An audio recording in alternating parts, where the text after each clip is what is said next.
টাকা দিলাম, একটা ইউসি দেয় না, কোনো সার্টিফিকেট দেয় না, ইউটিলাইজেশন সার্টিফিকেট। এবং শুধু তাই নয়, খালি লোট লোট লোট।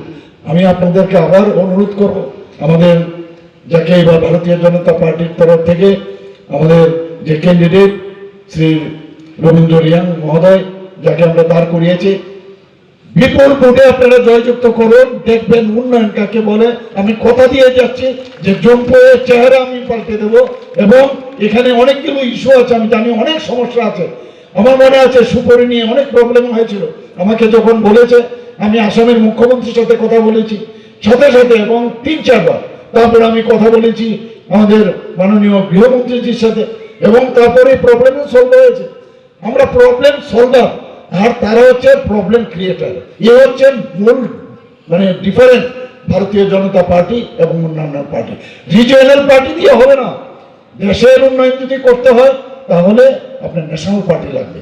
আর আপনাদের এইরকম একটা সুবর্ণ সুযোগ এসছে, এরকম একটা প্রধানমন্ত্রী আমরা পেয়েছি। উনি কি বলছেন? উনি বলছেন যে मैं চৌকিদার, অর্থাৎ मैं खुद भी नहीं खाऊंगा, दूसरे को भी खाने नहीं दूंगा, বলেছে কিনা?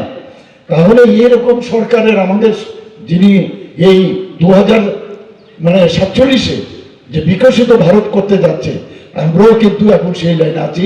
আমাদের ডাবল ইঞ্জিন সরকার স্পিডে চলছে, সেই ট্রেন 2047 আমরা পৌঁছে যাব। আপনারা এই যখন ট্রিপল ইঞ্জিন সরকার আপনারা তৈরি করবেন, ডাবল ইঞ্জিনের সঙ্গে আরেকটা সরকার হবে, ট্রিপল ইঞ্জিন সরকার 2047-এ যাবে।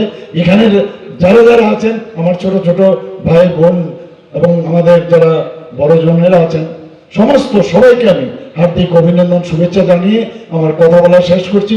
নমস্কার, জয় হিন্দ, ভারত মাতা কি জয়। আমি আমাদের ক্যান্ডিডেটকে এখানে আসতে বলবো। আমাদের এই